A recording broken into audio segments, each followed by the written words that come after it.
Welcome to RANsquawk CE morning briefing for Tuesday 21st of July 2009. Just taking a quick check on where we finished in the US firstly before we get through to this morning. Obviously some positive finishes in the US session yesterday on Wall Street. We finished up around 1 to 1.5% in the Dow, S&P 500 and the Nasdaq 100. Buoyed by some better data, US leading indicators that beat expectations, as well as Goldman Sachs in a positive broker note on the S&P index itself, raising the forecast for year end to 1,060, and also underpinned very much by improvement in sentiment after CIT Group looked to have got that $3 billion in refinancing, leading to avert bankruptcy at least in the near term. That fed through into overnight session in Nikkei. Obviously the Japanese players returning from a market holiday yesterday, so playing a bit of catch up. Nikkei finished up 2.7%, that was its highest close in 2 weeks. Some of the blue chip stocks there, such as Canon Inc., finishing higher on the session. So heading through then in towards where we are in Europe, we've just headed through now 8:30 in London. At the moment, equities are trading a slight positive, so continuing some of that theme. In terms of, firstly, Asian news, I'd just like to recap. We saw the Bank of Japan minutes. One board member from the BOJ said the bank should start mulling ways to end its unconventional steps aimed at supporting corporate finance, given improvements in commercial paper and corporate bond issuance conditions. Again, that was the BOJ minutes of the June 15th, 16th minutes, or meeting I should say. Looking elsewhere as well on a similar theme from the Reserve Bank of Australia overnight, they were more optimistic on economic outlook both at home and abroad when it left interest rates unchanged in its July policy meeting, though it did see further scope for further easing if it were necessary, according to their July monetary policy minutes.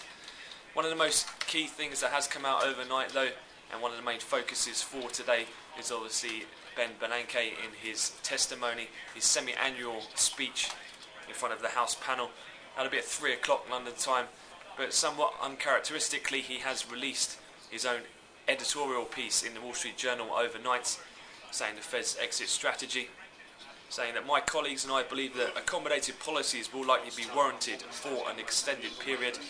At some point, however, as economic recovery takes hold, we will need to tighten monetary policy to prevent the emergence of inflation problem down the road.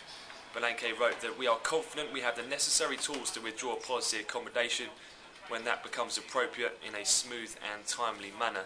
So quite a lot of that, although not unsurprising in what he's actually written. Again, it has been released and edited by himself just around half a day before he's actually due to speak later on.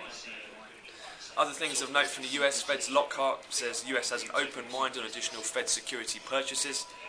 Says US economy is in a stabilising mode and the economy is nearing a bottom. Recovery will be weak though. Elsewhere, White House's Summers says we've come a long way in the economy, but says most observers see recovery starting in the second half, but the pace of 2010 growth is very much in doubt. And finally, the closely followed US economist Nouriel Roubini spoke yesterday evening saying sees sluggish U-shaped recovery and sees a bottom at the end of the year. Roubini also expects the unemployment rate reaching 11% in the US. Taking a look in terms of aftermarket earnings, Texas Instruments, they reported after close yesterday on Wall Street, but posting better than expected numbers. Their Q2 X items numbers were 25 cents above the expected 22. Sales were also stronger, and they also had a better outlook with Q3 adjusted EPS seen in the range of 30 to 40 cents against the street estimates of 21 to 35 cents. And also WM Morrison, the supermarket in the FTSE 100, they're seen up just shy of 7%, outperforming at the moment somewhat against its counterparts. As after had an update pre-market, says the start to the year has been maintained through the second quarter, which provides a solid base for the remainder of the year. The company is confident that their full year results will be ahead of earlier expectations.